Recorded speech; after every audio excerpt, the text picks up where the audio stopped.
talk about the different types of cardiovascular disease that there are. We're going to talk about atherosclerosis and how that develops.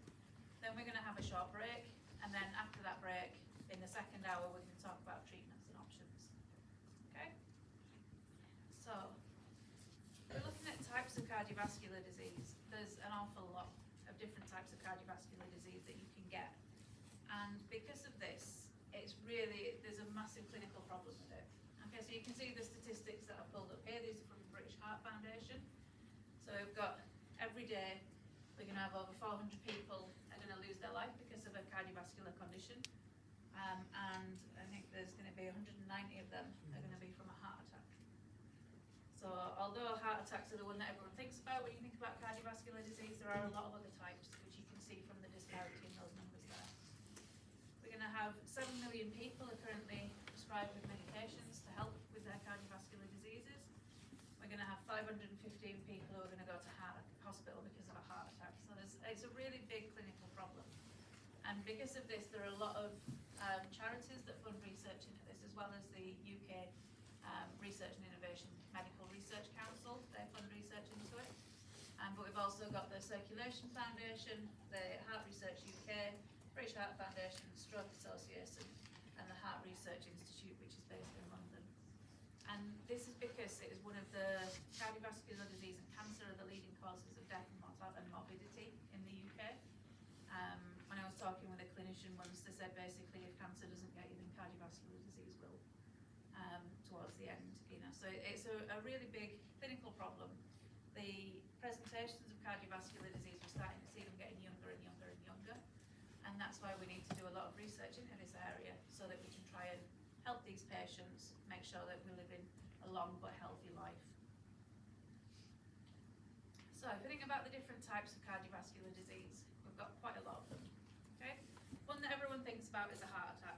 So a heart attack is when the blood vessels that supply your heart, so I've got my little heart here, these blood vessels that come over the surface of your heart, which feed the heart muscle, if they become blocked, then you'll have a heart attack, and the area that's downstream of that blockage, you're going to get starved of oxygen, starved of nutrients, and that part of muscle will die.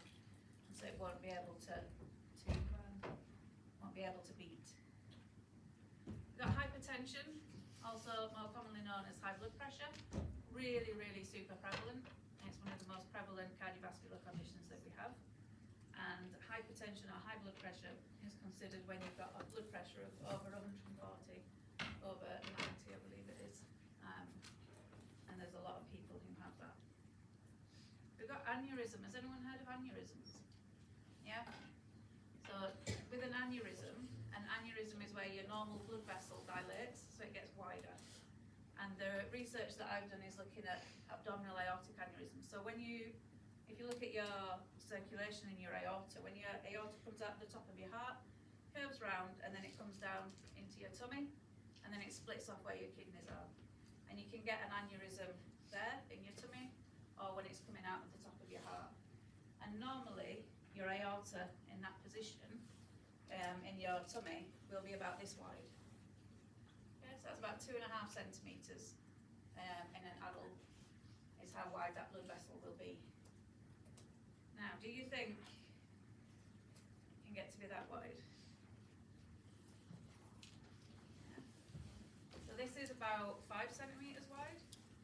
This is the width it has to get for a clinician to start thinking, yeah, okay, we'll have a look at it now.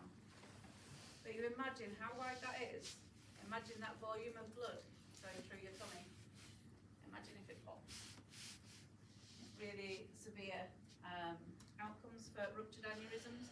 Got a very high mortality rate because you can see with the volume of blood that's going to be going through that vessel, if it bursts, you're going to bleed out internally quite quickly. Like I say, I've worked with clinicians a lot, and one of the clinicians that I work with, his job is to operate on people who have those aneurysms. So if they find an aneurysm, if it's that big, as I just showed you, and the clinicians think that you're healthy enough to have surgery, they'll do a repair. It's called an open repair, and then you'll be fine after that. The biggest or widest dilation that I ever saw in clinic was this big. So it was 12 12.5 centimetres round about was the aorta, so that's the tube that's in your belly. And the gentleman could see his tummy pulsing with every heartbeat because of it going through there. But what happens that makes these so dangerous is that when they get wider, they get thinner. Yeah. So if you look back at that, I mean these are not to scale, obviously. The width of the wall, but you can see how thick that is. When it gets bigger, it gets a lot thinner, more likely to pop. That's aneurysm. Congenital heart disease is a heart disease that you're born with. So most common type of this is when you're born with a hole in the heart. We've got heart failure. Heart failure and heart attack, a lot of people can get them mixed up. Heart failure just means that your heart can no longer pump efficiently to provide the amount of blood and oxygen that your body needs. That's what heart failure is considered to be. We've got cardiomyopathy, which is an enlargement of your heart muscle. We've got arrhythmia and fibrillation, so this is irregular beating of your heart, so it can either beat far too fast or far too slow, or it can be very irregular in the way that it beats. We've got strokes, so these are cardiovascular diseases when it causes a bleed in the brain. And then we've got coronary artery disease and peripheral artery disease. I mentioned the main cause of the heart attack is when these blood vessels here get blocked. That's your coronary artery disease. If that happens in the blood vessels in your legs, and that's called peripheral artery disease. Exactly the same process, but just in a different body site.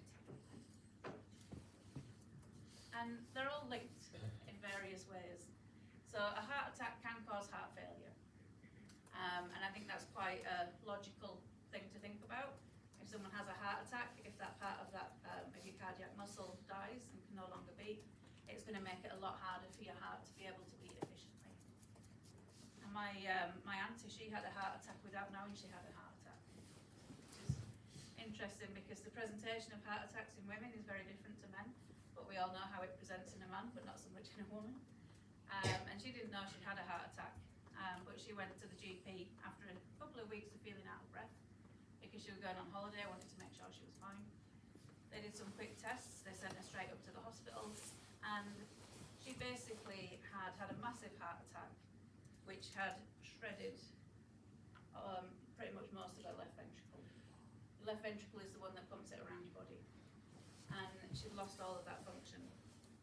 So she's got something called an LVAD, which is a left ventricular assist device.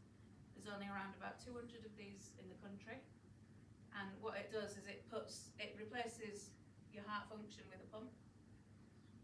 But because of that, she has that all the time while she's waiting for a heart transplant. She has to plug herself into the mains every night to keep the battery charged, and she doesn't have a pulse, which is the weirdest part of it, because now it's this pump that's doing it, that's circulating that blood. Her heart no longer has to beat, so she doesn't have a pulse, which is really, really strange. I did try tricking one of my colleagues once who was doing a public engagement thing, getting people to do their blood pressure and the pulse rate, and we got my auntie to do it and we didn't tell him that she didn't have a pulse, and he was not happy with this. You've got to find your pulse. But yeah, heart attack can cause heart failure. Heart attack can also cause arrhythmia and fibrillation. This is because if you get that patch of dead tissue, it can no longer contract. That's going to interfere with your electrical conductance in your heart. Cardiomyopathy can also cause heart failure. So cardiomyopathy, I mentioned before, is that you get this unusual enlargement in your heart muscle. It's really common in strongmen. So if you watch strongman sports, like World's Strongest Man, really, really common in those individuals, the leading cause of death in those individuals. And it's also, we're in the news recently on BBC News because of people who have used anabolic steroids can also cause cardiomyopathy. And that can lead to heart failure because if your heart muscle gets that big, it's a lot more difficult for it to be able to contract efficiently. Now we already mentioned how coronary artery disease can cause a heart attack. So that also means that coronary artery disease can cause arrhythmia and fibrillation and heart failure. Coronary artery disease and cardiomyopathy can also go hand in hand, but it's not clear exactly which way that relationship goes. So there's still research undergoing into that. And one of the things that underpins all of it is atherosclerosis, and that's what we're going to talk about today. because atherosclerosis can cause your coronary artery disease, it can cause that blockage. It can cause peripheral artery disease because it can block the arteries in your legs. And it can cause stroke because it can block the arteries that are in your neck and also in your cerebral arteries. And then with aneurysm as well, it's a bidirectional relationship. We never know which one comes first. But I would say that every single piece of aneurysmal aorta that I've got in the lab has had an atherosclerotic plaque on it. So you don't know which one comes first. Yeah. Arrhythmias always caused directly by heart attacks? No. They can be caused by other things as well. So you can get a block in the electrical conductance in your heart, so where the signals don't pass from the sinoatrial node to the cardiac tissue efficiently. So that was in the news again. I think that was in January. There was a singer from a band called The Wanted. He'd been diagnosed with a heart block, and that causes that break in your electrical signal, which can also cause fibrillation. So he's had a pacemaker fitted, and I think he's just had a second pacemaker fitted because the first one didn't work properly. And I read that this morning. So yeah, there are a lot of causes, but one of the main ones that underpins a lot of them is this atherosclerotic process, and that's what we're going to talk about today. Hypertension can also cause atherosclerosis as well, because if your blood pressure is too high, it means it's pumping through your veins with a high pressure. That can remove the inner layer of your blood vessels, which we'll talk about in the next section. Alright, so these are the 5 main kind of cardiovascular disorders that are treated clinically. So we've got heart failure, coronary artery disease, peripheral artery disease, stroke and hypertension. And if we look at the prevalence of that in our region, so just in the Yorkshire and Humber region, then high blood pressure, the national average is 13.8% of people will develop high blood pressure, which is a lot of people. And in Yorkshire, we're slightly higher than that, so we're at 14.1%. Coronary artery disease is going to affect 3.4% of the UK adult population, and again, we're higher at 3.9%. Stroke, we're pretty similar to the national average of 1.8%. Peripheral artery disease is a lot lower, but we're still just a touch higher, and the same for heart failure. Okay, so you can see there that there's a lot of the population that get affected by these different conditions. That's your UK statistics. You can see that everyone here is going to know someone who's affected by this, by cardiovascular disease at some point in their life. And you can also see that in the Yorkshire region, on every single one, we're slightly higher than the national average. So it's something that we need to look at here. Yep. Do we know any reason at all why we're slightly higher than the UK average, or has there not been any discovery as to why? So there's lots of different research that goes into that, and a lot of that is like epidemiological, so looking at the population as a whole and the variations that you get. And we know that cardiovascular disease is linked with socioeconomic status. So if you're in the north of the UK, we're automatically going to have a higher rate of cardiovascular disease than those that are in the south because of that socioeconomic divide. There's also differential rates of cardiovascular disease according to ethnicity, according to gender, according to stress, all of these different factors, and that can all play into that. But there's no definitive answer as to why. Right, so I just touched on this a moment ago. If we think about what are the risk factors for cardiovascular disease, so what risk factors have we got? Some that we can address, some that we cannot address. So if you guys can suggest to me some things which you think are a risk factor for cardiovascular disease, just mention one of them. Yeah? Having diabetes. Having diabetes, definitely. Yeah, we'll touch on that towards the end. Smoking, yeah, is that modifiable, non-modifiable? Can you change it?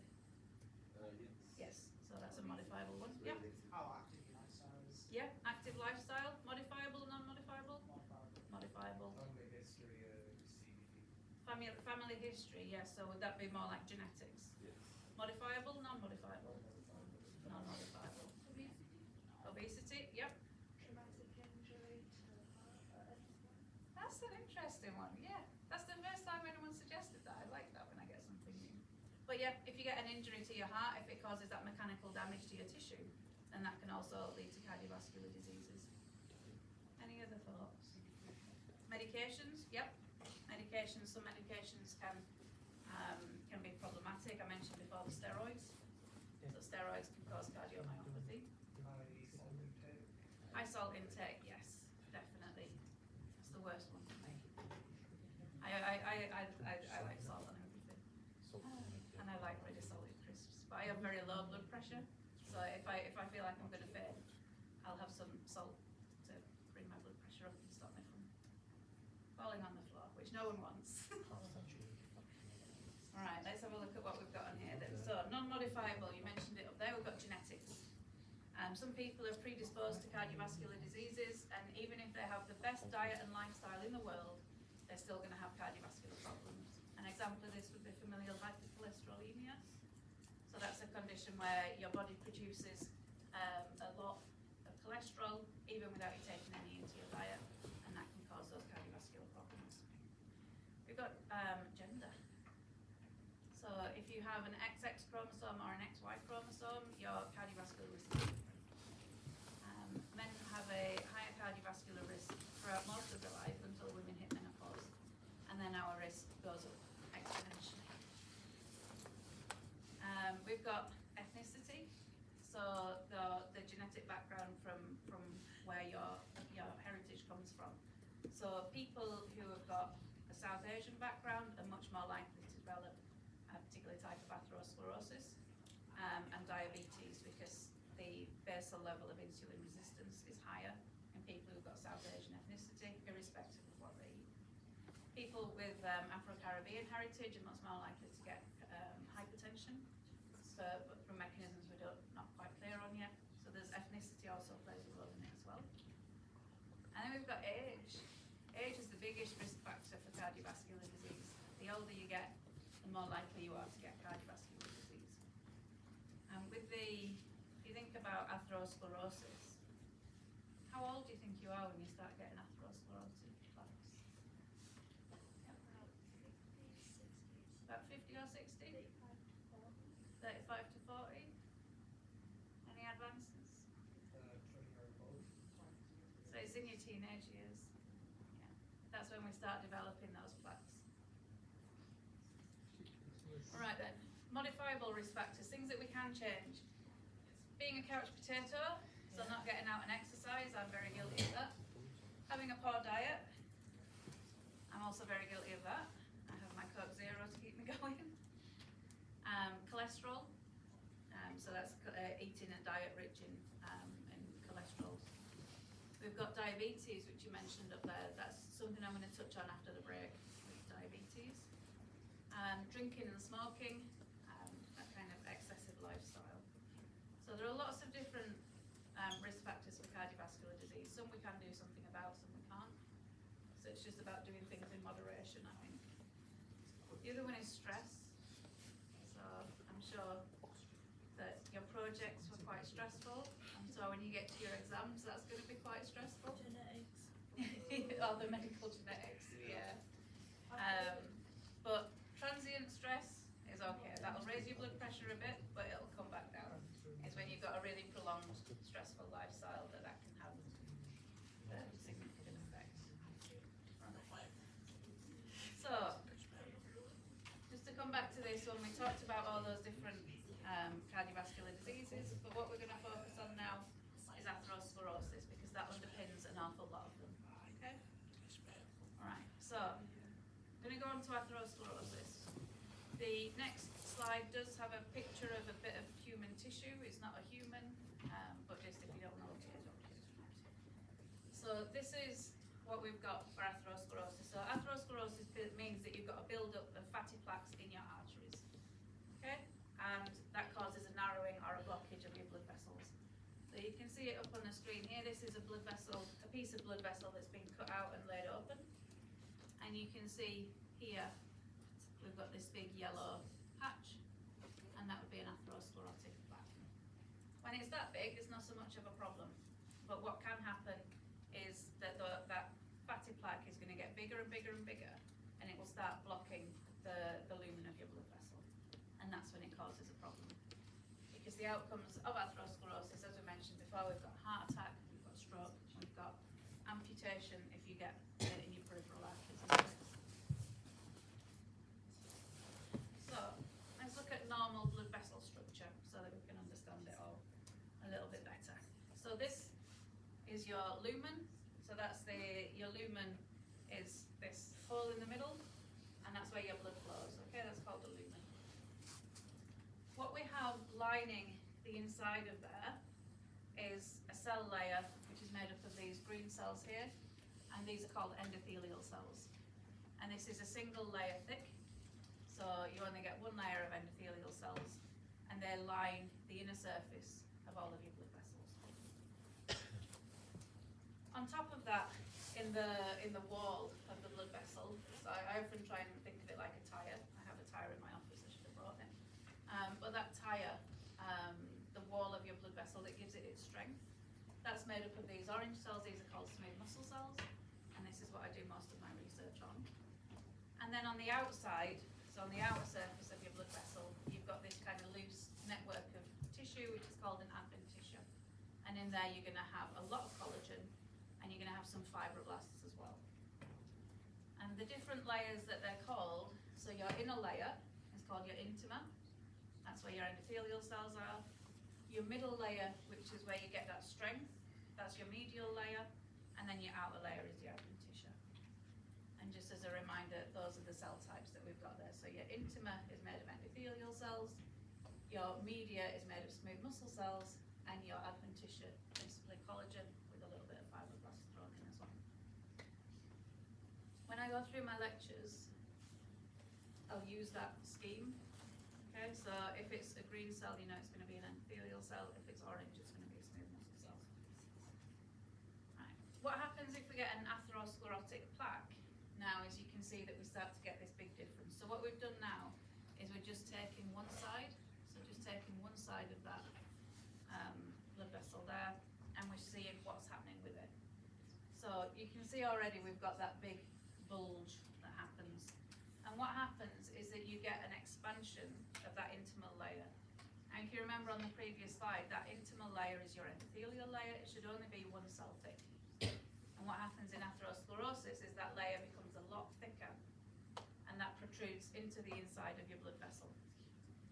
When that happens, what that does is it activates your smooth muscle cells.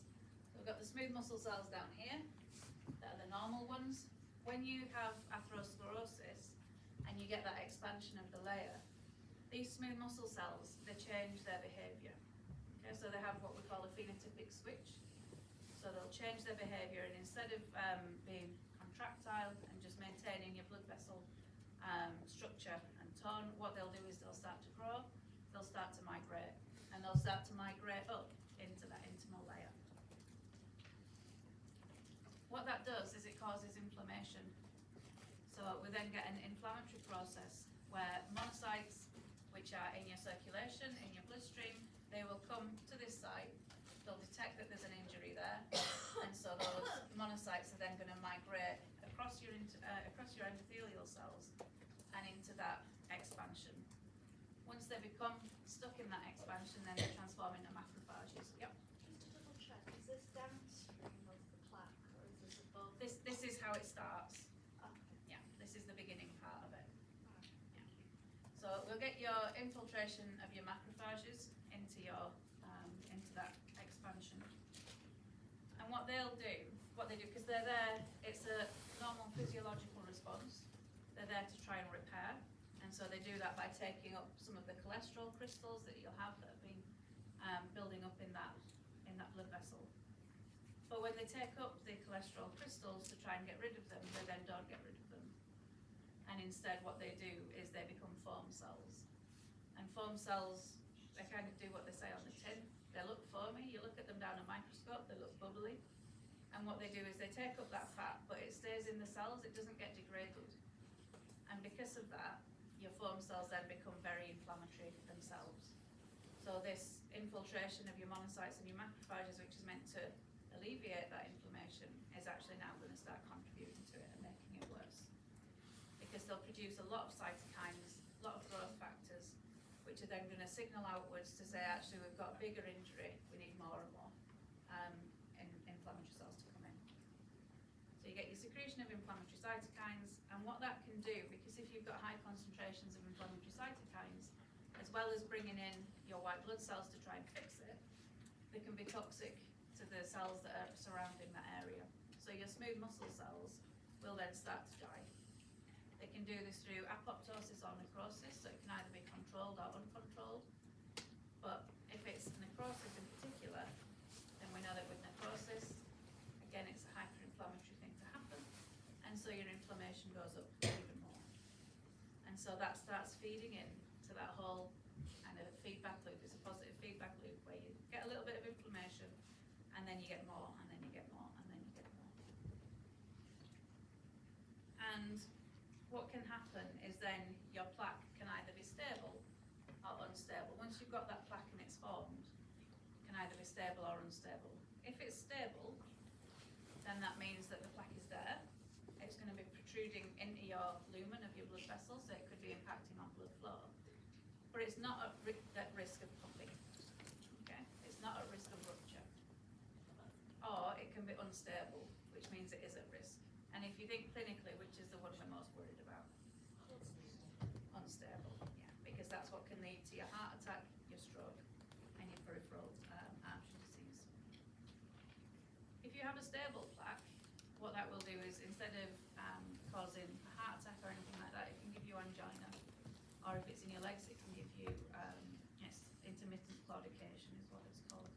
But basically what that means is that when you're doing something active, when you need a higher blood supply to your tissues to keep them moving, you'll get pain, because it's difficult for your heart to be able to do that because of that blockage in the blood vessel. However, once you start resting, that pain goes away, and that's a sign of a stable plaque. Unstable is what we just mentioned. So that can work. And one of the things that contributes to this is the balance between the number of smooth muscle cells you've got and the number of macrophages that you've got. So if you remember from that picture earlier, your macrophages are in that expansion, they're causing that inflammation, and your smooth muscle cells have become activated and they've gone into that expansion as well. And what we find is that if you have more smooth muscle cells, so if you've got a higher number of smooth muscle cells and a lower number of macrophages, that plaque is going to be stable. So this is a case where you want those smooth muscle cells to have proliferated and migrated so that they're there.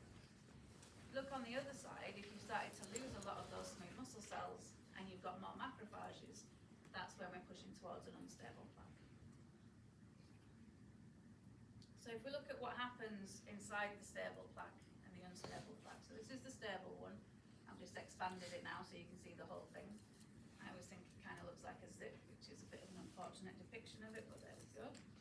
So we've got our endothelial cells, we've got our intimal layer there.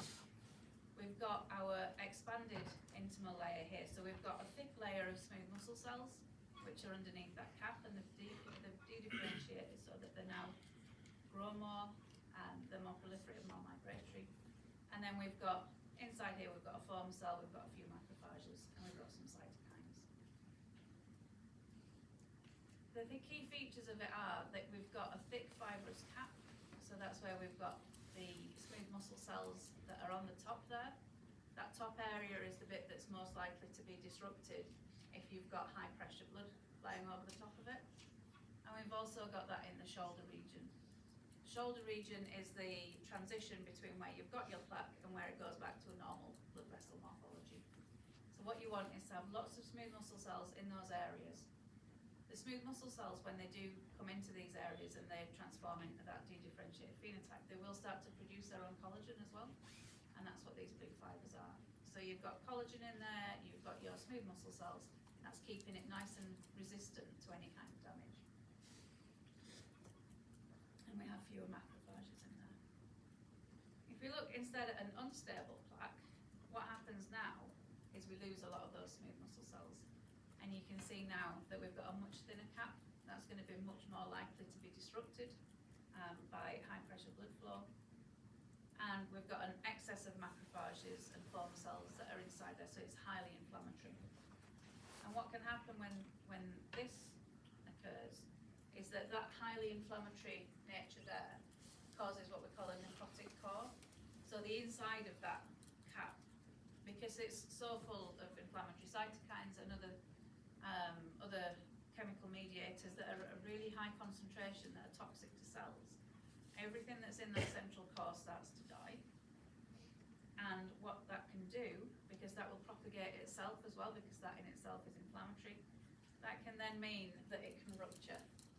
And you see here we've got a loss of those smooth muscle cells at that shoulder region, and so the necrotic core can escape. And you can imagine if that happens, your body wants to put a stop to it. So what your body does is it activates its platelets. So you'll get the platelets forming there, and then you'll get your thrombus. So you get, basically, it forms a scab inside your blood vessel to stop it from leaking out any further. And that's what can cause part of the problems when you have this unstable plaque. Because although it's there for a physiological reason, it's there to stop that leakage of toxic materials into your bloodstream, it can cause trouble with self. So what are the outcomes of a ruptured plaque? We've mentioned them several times today. If you get a ruptured plaque in your coronary arteries, what's going to happen? You die. Cheerful for a Monday morning. You're going to get a heart attack, yeah? And you might not die. You saw those stats at the beginning. More people go into a heart attack than pass away from it. So what if you get it in your carotid arteries or in your cerebral arteries? What are you going to get? Stroke. What happens if you get it in your legs? Peripheral artery disease. Yeah. So you're going to get all of those things. And the key thing is it can be local or it can be remote. So if you've got a blockage in one of these coronary arteries here and it ruptures and it's going to block it, so everything downstream of there, of your blockage, is going to die, that tissue is going to starve. If you have a ruptured plaque somewhere else, that thrombus that we saw there can come off. You know from yourself, if you cut your skin and then you get a scab, you can knock that scab off quite easily. And that can also happen inside your blood vessels. And then if that plaque floats away, it can cause a problem somewhere else, because you're going to get to a point where that blood vessel is too narrow for that thrombus to flow through. My little random box of blood vessels that I have. So this is a piece of thread. If you imagine that you've got a thrombus and you're in your, if you say you get a thrombus in your aorta, think how big that thrombus will be. Is it going to be able to get through a blood vessel that's that big? No. And your blood vessels get even smaller than that. Your capillaries are down at 8 microns in diameter, so they'll definitely block them. So you can have a ruptured plaque somewhere in your body that's going to cause a clinical problem somewhere else. That's what I'm trying to get to there. Okay. Right then. So I'm going to talk now about smooth muscle cells, because I love smooth muscle cells. That's what I've been looking at down a microscope for far longer than I care to admit, possibly longer than some of you have been alive. Let's see. But what they normally do, if you've got a smooth muscle cell that's in a healthy blood vessel wall, what it does is it's in a contractile phenotype. So all it wants to do is contract and relax, and keep your blood flowing through at the right pressure and the right rate. So under normal conditions, that's what's happening. That's what is happening in all of us right now. Our smooth muscle cells are just contracting and relaxing, letting that blood flow through at the right pressure. So we've got contraction. They've got a really low turnover. So half-life of a smooth muscle cell is around about 80 days. So they don't tend to proliferate. They don't like to grow that much. All they want to do is contract and relax. And they do that by using these particular mediators that we've got there. So the classical markers that you have for a contractile smooth muscle cell, SM-MHC is smooth muscle myosin heavy chain, and ACTA2 is alpha smooth muscle actin. And if you look at the cell that I've got here, we've got these fibers that go across the cell, these are your contractile fibres. This is what makes your cell be able to contract and relax, it's its cytoskeleton. Two components to that, you've got your actin and your myosin, they work together to contract. And so we've got a high expression of those in these cells. And that's under the control of these transcription factors, which is myocardium and serum response factor. So if you have a smooth muscle cell and you see that all of those things are expressed at a high level, you know it's contractile, you know it's healthy. On the other side of the spectrum, we've got the dedifferentiated smooth muscle cell. This is the synthetic one. This is what we get in atherosclerosis. It's also what we get when you have an injury that your body needs to repair. So for example, if you get a cut, then your smooth muscle cells, to be able to repair the cut in that blood vessel, are going to have to migrate, and so they'll dedifferentiate. And what happens now is they lose that power of contraction and relaxation, and instead they focus on secreting things, so they can secrete inflammatory cytokines or other growth factors, and they focus on proliferating, so they've got a much higher turnover rate. To do this, they lose the smooth muscle myosin heavy chain and the alpha smooth muscle actin. The expression of those go down. And that's because we have now expression of this KLF4, which is Kruppel-like factor 4. KLF4 and myocardium and SRF, they're enemies. You don't get them at the same time. You either have one or the other because they'll antagonize each other, and you don't get them both at the same time. So if you have a dedifferentiated smooth muscle cell, or if a smooth muscle cell needs to dedifferentiate, it'll get a signal that switches on your KLF4, and then that will switch off your myocardium, your SRF, and that will bring down your smooth muscle markers. So that looks easy enough to be able to examine in a lab, and in a clinic, it is not, because it'll go in that direction. So a contractile smooth muscle cell can dedifferentiate. A synthetic smooth muscle cell can differentiate, so it can go in either direction. The extra complication comes because it can be anywhere in between. So it makes it really challenging to look at in the lab. It makes it brilliant to look at in the lab because it's not a yes or no thing. And I always like things where there's a whole spectrum of outcomes that you can get. And that's what makes it tricky. Now, it used to be, up until about 15 years ago, everyone thought that you just had contractile and synthetic, but we now know that you get a lot of different types of smooth muscle cells. So you've got the contractile one in the middle, and you've got your synthetic here, which is the traditional way that it's always been looked at. But we now know that there's a lot of different phenotypes that those cells can adopt. So your contractile smooth muscle cell can become more myofibroblast-like. These are the cells that you normally have in your adventitia. And this is good for tissue repair, but it's got negative implications in aneurysm and hypertension. And what happens here is it still keeps that increase in your smooth muscle actin. So that's how you can tell it's different. You can get osteogenic dedifferentiation. So what happens in osteogenic smooth muscle cells is they lose that contractile ability. But what they start to do is they start to take up calcium, they start to take up phosphate, and they adopt a bone-like phenotype. And if you see these in an atherosclerotic plaque and you try and cut through it, it crunches. Okay? Because you've got that calcification. You've got mesenchymal stem cell-like, so this is ones which are good for if you've got an injury. And then the last one that I'm going to talk about here, we've got this macrophage and foam cell-like one. And here you do have that smooth muscle actin. You still keep that smooth muscle actin, but now they start expressing markers that you get in the macrophages. So if you think back to when we had this diagram, these foam cell-like foam cells that we have there, they might not all be coming from the macrophages that are infiltrating in. Some of them can be coming from the smooth muscle cells that are already there, dedifferentiated into a phenotype which is really negative for your atherosclerotic plaque. And this is why we've got a lot of research ongoing trying to figure out what's happening. So that's how atherosclerotic sclerosis develops. What I'm going to talk about for the next 10 minutes or so is just the coronary interventions that we can have. If you're found to have an atherosclerotic plaque and you need surgery to be able to treat that, what can happen? So the two coronary interventions that we're going to talk about, first one is called PCI, which is percutaneous coronary intervention, which I always struggle with saying, so I'm going to say PCI. and this is where we put a balloon into the artery, which we'll talk about on the next slide.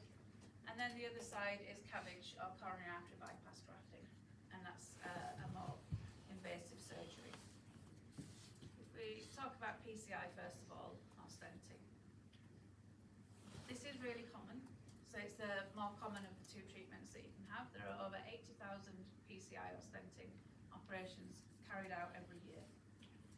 And what happens is that they use a balloon catheter, which widens your artery from the inside. So if we look at this is the blood vessel you can see on the outside there. What they have is they have this mesh. So they've got this metal mesh, which is expandable, and they'll put a balloon through the inside of that. And then what that can do is when you inflate that balloon, your mesh expands, and it's going to push out the walls of your blood vessel to open up your lumen.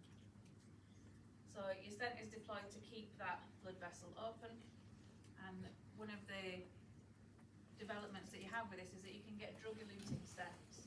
So you can have a coating that's on that stent, on that mesh, that's going to make it less likely for your blood to form clots around it.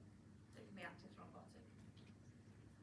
Benefits of this is that you don't have to have any anaesthetic to have this done, or not any general anaesthetic anyway, because they feed it up. Normally it's through a blood vessel in your groin. They'll put the balloon catheter in there in the stent, feed it up to your heart, and then when it's got to where it needs to be, they'll expand it, the mesh will go out, and then you can just pull that balloon out. So it's minimally invasive, and you can be home the same day. Not so good if you've got extensive coronary heart disease. If you've got a lot of blood vessels which need opening up, it can be very difficult to do that with stents. And it's also, if you have diabetes, you're less likely to go for a stent because it's more likely that you're going to have the extensive coronary heart disease. Okay. There's also been some controversies of this in the last few years, and this was the main one where it was heart doctors held back stent death data. So what they found here was these researchers who were looking at the outcomes for patients who'd had a stent. They found that they had higher mortality at 5 years than people who had had CABG surgery. But at 3 years, the data looked better. So they published the 3-year data and didn't publish the 5-year data, which is not very ethical because that data was used to inform the European surgical guidelines for people who, for coronary surgeons. And so all of the European surgical guidelines had to be revised once this data was found out. And one of the main reasons that this happened is because the funding that this research was using was funding from the company that made the stents. So they're not going to try and publish anything that says, yeah, our stents aren't that good. So there's been a lot of revision over the last 5 years, and now the different types of stents, different types of operations, different types of risks. And stents are, if your surgeon recommends that you have a stent, it's generally a very beneficial thing, so go ahead and do it. But for us as scientists, we need to look more into this data and the ethics around it. So CABG is the other one, coronary artery bypass grafting. This is rarer, but there's still over 15,000 of them a year. And what happens here is that the surgeon has to open the chest, so you have to cut through the breastbone, and then you also at the same time have to remove a different vessel from your leg, your arm, or within your chest as well. So the most common vessel that they use during coronary artery bypass grafting is your saphenous vein. The saphenous vein is a blood vessel in your leg, so it comes all the way from your hip, all the way down to your ankle. So it's really long, and your body can do without it. And so what they'll do is they'll take that large vessel out because there's a lot of it. So if they need more than they think, if you've got multiple bypasses to do, you're going to have enough material to do it. The other vessels that they can use is the radial artery in your arm, or you can use the internal mammary artery, which is in your, comes off your heart. So the IMA, internal mammary artery, comes off of one of these branches up at the top here. So if you've got a blockage on the front surface of your heart, they can reroute it. So they can take it from there and just plumb it in underneath it, which can help. But it means that very limited as to where you can put it, because it's still attached to the top of your heart on the other side. Once you've done this, you get put onto a heart-lung machine, which takes over the function of your heart and your lungs, which means that your heart can be kept stable, and then you insert the graft.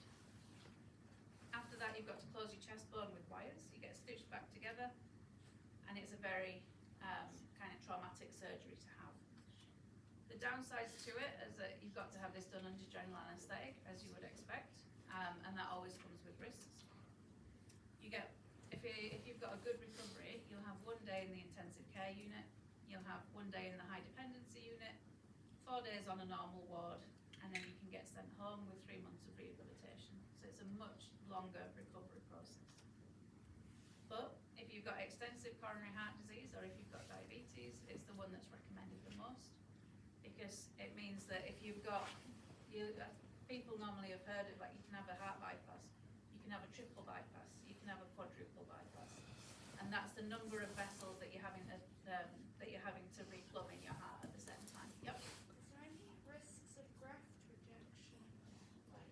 So not when the grafts, they come from yourself, so you've not got the same risks as you would have with like an organ rejection or anything like that.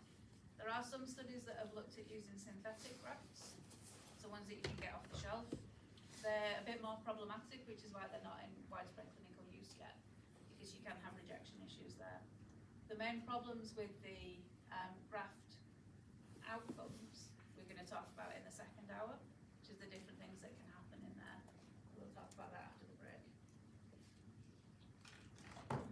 And that's just a representation of where you can have multiple grafts done at the same time. So this is the internal mammary artery. You can see that's been plumbed in there. But then they'll have used the saphenous vein to do this one, to do that one, and to do that one there. So you can do a lot of grafts at the same time during bypass grafting. That is such bad resolution. That didn't look like that on my computer upstairs. I apologise for that. But this is the review article that I want you to read for your assessment. Okay? So it's called The Role of Smooth Muscle Cells in Coronary Artery Bypass Grafting Failure. The link to it is there. You should also see it on Canvas. I uploaded it. If you can't see it, try that link. If it doesn't work, let me know. And that article probably one of your exam questions is going to be on that. Right, I'm going to take a break there because I need to have a drink. It's 5, so we'll come back at 11 for our next session, which will be on cabbage disease, which is what you just mentioned there. And yeah, have a 10-minute break, refresh yourselves.